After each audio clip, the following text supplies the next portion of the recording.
सभी को मेरा प्यार भरा नमस्कार। मैं आपका होस्ट, आपका दोस्त, आपका एडवोकेट मौसूफ बिट्टू। हमारा, आपका, सबका एक ही मिशन है कि समाज में उन लोगों को सामने लेकर आना जिन्हें बहुत कम लोग पहचानते हैं, जानते हैं, लेकिन उनके अंदर प्रतिभाएं और कई ऐसी विशेषताएं जिसे कहते हैं ना कि बहुत अत्यधिक मात्रा में उपलब्ध हो, लेकिन वो समाज से दूर हो।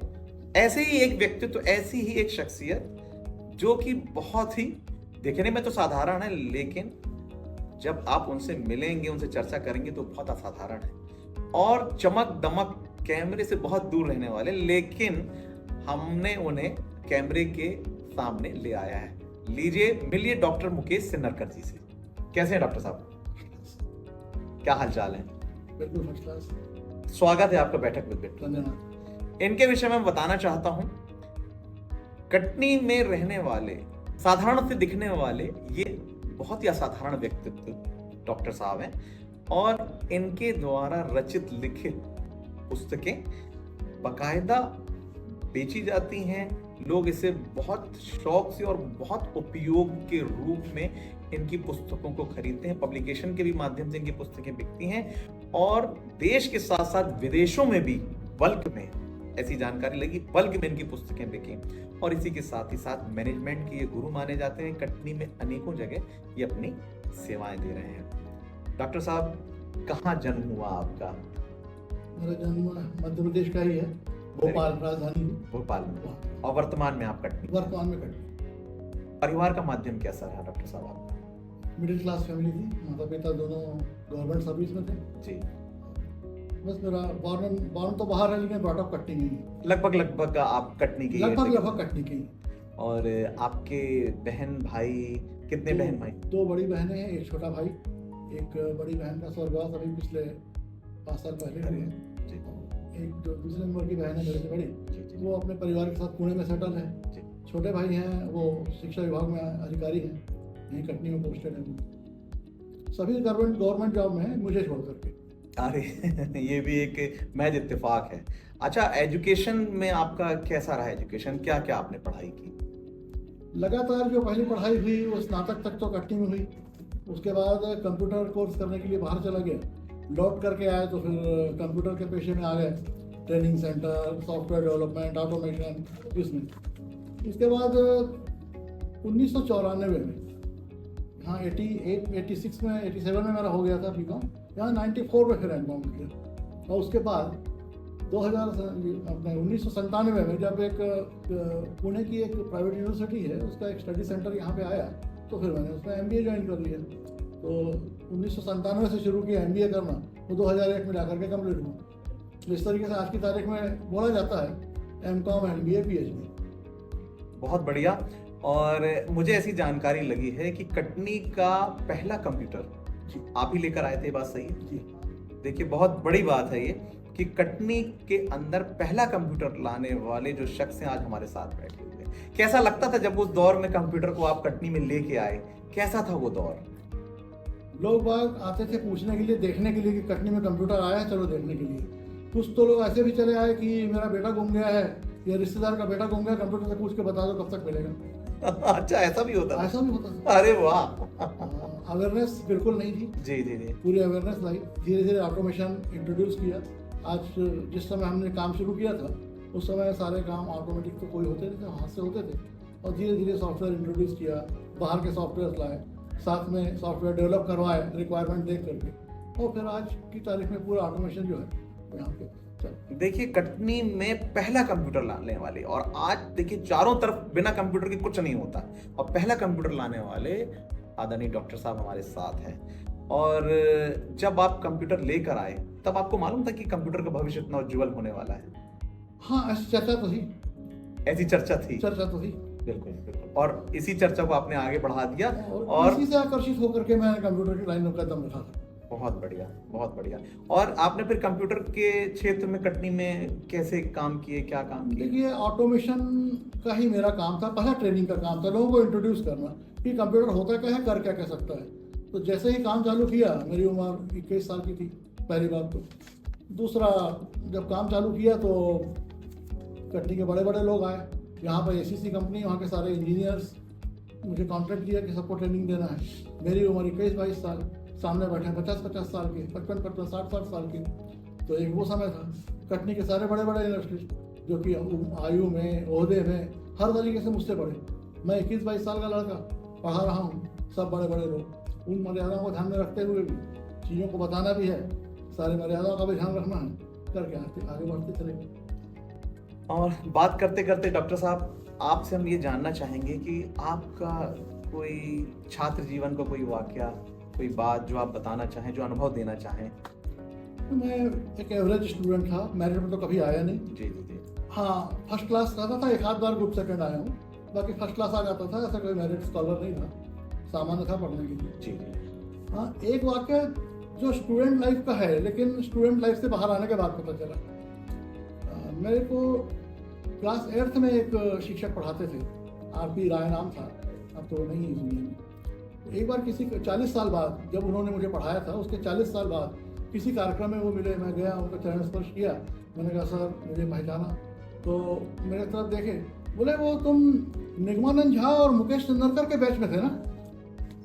क्योंकि तो उनके हिसाब से ये जीनियस स्टूडेंट्स थे, ऐसा वो कह रहे हैं, मैं नहीं कह रहा, ऐसा उन्होंने कहा। तो मैंने कहा गुरु जी, मैं ही मुकेश चंद्रकर हूँ, आप जिसकी बात कर रहे हैं। दोबारा पैर छुए, बोले अच्छा अच्छा, अब याद नहीं रहता, पर इतना याद है मुकेश चंद्रकर और निगमानंद झा की एक बैच थी, ऐसा बोले। ये मतलब बड़ी बात है कि उस दौर के शिक्षक आपको आपके बैच में आप लोगों के चहेते के रूप में जानते थे, और मेरे को लगता है आप ही के नाम से उस पूरे बैच को जानते थे। और इसी के साथ ही साथ आपने कोई जॉब से शुरुआत की कि बिजनेस से शुरुआत की? क्योंकि कंप्यूटर आप लेकर आए जी, उसके पहले या उसके बाद में कुछ बताना चाहेंगे क्या? कंप्यूटर लेकर के आया तो एक प्रकार से वो जॉब ही था हमारा। जी, पहला जॉब था, लेकिन वो जॉब बहुत जल्दी बिजनेस में परिवर्तित हो गया। कंप्यूटर लेकर के आए थे, फ्रेंचाइजी टाइप की थी, ट्रेनिंग सेंटर चलाया, उसके बाद फिर अपना इंडिपेंडेंट काम करना चालू कर दिया मैंने। तो ये सन 87-88 से लेकर के तो ये चलता रहा आपका 2000 तक। आपका लेखन में एकदम से रुचि कैसे आ गई? आपने कितनी किताबें लिखी हैं? ये लेखन यदि सिर्फ आप कहें जी। तो लेखन तो मेरा एक शौक रहा है, पैशन रहा है बचपन से, कुछ भी लिखने को बोल दीजिए, बचपन से ही निबंध लिखना ये सब चलता रहा। इसके बाद जिस लेखन की बात आप कर रहे हैं या आज जाना चाहते हैं जिस लेखन के लिए, वो मेरा टेक्निकल लेखन है। अच्छा। एक मैनेजमेंट जो मेरा क्षेत्र है, जो मैं प्रोफेशनल हूँ इस चीज़ का, उसमें मैंने लेखन किया है। और इंटीग्रेटेड मैनेजमेंट सिस्टम और मैनेजमेंट सिस्टम इन माइनिंग, ये 2 किताबें माइनिंग के लिए और जनरल इंडस्ट्रीज के लिए। अच्छा, इंडस्ट्री के लिए और माइनिंग के लिए माइनिंग आपके द्वारा किताबें लिखी गई, तो उनके लिए है। इसके अलावा मेरा एक आध्यात्मिक क्षेत्र में जो मेरा चिंतन रहा है, जो एक प्रोफेशनल लाइफ से हट के रहा है, तो उसके ऊपर मैंने लिखा है मनोबोध मानस प्रबंधन का विज्ञान, एक किताब इसके ऊपर। अच्छा, ये सारी किताबें यूट्यूब में या किसी इलेक्ट्रॉनिक डाटा में उपलब्ध है कि हार्ड कॉपी है आपके पास? हार्ड कॉपी सॉफ्ट कॉपी दोनों आपके पास उपलब्ध। अगर उसका भी कोई एड्रेस होगा तो आप जरूर बताइएगा, हम डिस्क्रिप्शन में उसको। जी जरूर जरूर। और इसके साथ ही साथ कुछ कविताएं भी लिखी हैं आपने? वो बचपन से शौक था कविता लिखने बीच में, फिर ब्रेक हुआ, कंसिस्टेंसी नहीं रही, लेकिन हाँ अभी फिर कुछ शुरू किया है। और अगर आप अनुमति दें तो आपका जो फ्यूचर में होने वाला है, तो ऐसी मुझे जानकारी लगी है कि फिल्म इंडस्ट्री में भी पहुंच सकती हैं, ये बात सही है? एक गीत लिखा था जी जी। बिटिया के विदाई का सीन, जी। उस पर एक गीत है, जी। तो वो गीत अभी रिकॉर्ड कराया है, दिया है जी। तो देखिए। उसके अतिरिक्त एक गीत और है, उसको एक वेब सीरीज ने लिया है। जी। अभी उसका मतलब अपन कह नहीं सकते, कह नहीं सकते, नहीं लिया है, लेकिन उससे कमर्शियल डील पूरी नहीं हुई है अभी। अच्छा अच्छा, कमर्शियल डील जो है वो पूरी नहीं हुई है। बहुत बढ़िया, हमारी शुभकामनाएं और कटनी की ओर से शुभकामनाएं कि आपकी वो डील भी पूरी हो और कटनी का नाम रोशन हो। हमारा उद्देश्य तो सिर्फ और सिर्फ एक ही है कि हमारा नगर, हमारा प्रदेश, हमारा देश तरक्की करे, सब फले फूले और सब अपना नाम रोशन करें, हम बस यही चाहते हैं। तो चलिए मुकेश जी, आपसे बात करते करते हमने आपका कंप्यूटर का क्षेत्र भी जान लिया, हमने आपका किताब का क्षेत्र भी जान लिया, हमने आपका कविताओं का क्षेत्र भी जान लिया, और फिल्मों को लेकर भी जो बात हो सकती है, हम मालिक से यही प्रार्थना करते हैं कि वो भी हो जाए। इन सब के साथ ही साथ कोई ऐसा वाकया, कोई ऐसा पल, कोई ऐसा संदेश जो आप शेयर करना चाहें वो आप बिल्कुल कर सकते हैं। यही कहूँगा कि बस सीखने की जिज्ञासा बनाए रखिए अपने अंदर, वो आग जलाए रखिए, उसको बुझने मत दीजिए जहाँ भी आप काम कर रहे हैं। इसलिए औपचारिकता से बाहर आइए। ये नहीं कि मुझे इतना कोर्स में है तो इतना पढ़ना है, या सर्टिफिकेट मिलने के लिए हमको इतना काम करना है तो इतना ही करना है। नहीं नहीं, ये हमारे अच्छे के लिए है। तो करते रहिए, आगे बढ़ते रहिए। करते रहिए, आगे बढ़ते रहिए। जहाँ भी कोई जिज्ञासा हो, जहाँ भी कोई थोड़ा भी सोचने समझने में यदि असमर्थता जा रही हो या आवश्यकता हो, तो डॉक्टर मुकेश जी से कोई भी संपर्क कर सकता है। जी हाँ, कोई भी संपर्क कर सकता है। स्वागत है। और किसी भी क्षेत्र में, आध्यात्म का क्षेत्र हो, चाहे टेक्निकल क्षेत्र हो या साहित्य का क्षेत्र हो, हर क्षेत्र में इन्हें महारत हासिल है। डॉक्टर मुकेश जी का नंबर भी मैं शेयर कर देता हूँ। इनका मोबाइल नंबर स्क्रीन पर आ चुका है। इनका पता आदर्श कॉलोनी कटनी में ये निवासरत है। इंडस्ट्री से रिलेटेड या किसी भी अन्य क्षेत्र में जहां पर आपको इनके ज्ञान की आवश्यकता हो, आप इनसे संपर्क कर सकते हैं। मुकेश जी, इसके साथ ही साथ कुछ आपके जीवन में ऐसी बात, कभी ऐसा लगा आपको कि काम करते करते कि मतलब अब हमसे नहीं हो पाएगा, या कभी ऐसा हुआ कि आप कभी हताश हो गए? हताश तो नहीं हुए, एक मिडिल एज क्राइसिस होता है जी। देखिए, कंप्यूटर जिस समय में हमने चालू किया था, उस समय के कंप्यूटर आज के कंप्यूटर जैसे नहीं होते थे। हर चीज़ टाइप करनी होती थी। जो GUI है, ग्राफिक यूजर इंटरफेस, ये पहले नहीं होता था। पहले हर चीज़ टाइप करनी होती थी। हम लोग उस समय के कंप्यूटर वाले हैं। तो हुआ ये कि धीरे धीरे टेक्नोलॉजी डेवलप होती गई और हम लोग उस हिसाब से डेवलप नहीं किए। तो एक समय ऐसा आया मिडिल एज क्राइसिस का कि जब हमको अपने कंप्यूटर के प्रोफेशन में रहते हुए अपने आप को अपडेट करना पड़ा। मैंने बताया कि मैंने MBA ज्वाइन किया, उसके बाद अपनी पढ़ाई जारी की, उसके बाद फिर मैनेजमेंट के क्षेत्र में स्विच ओवर हुए, और फिर कंसल्टेंसी का काम वही था, लेकिन कंप्यूटर छोड़ करके वो मैनेजमेंट पे आ गया। तो एक वो जो बीच का पीरियड था, जब कंप्यूटर लाइन छूटी और मैनेजमेंट में कदम जंप आए, वो थोड़ा सा ऐसा पीरियड था। हताशा तो नहीं आई, ईश्वर पे भरोसा था, अपने पे भरोसा था, लोगों के प्यार पर भरोसा था, लोगों के सहयोग करने की जो भावना है उस पर भरोसा था।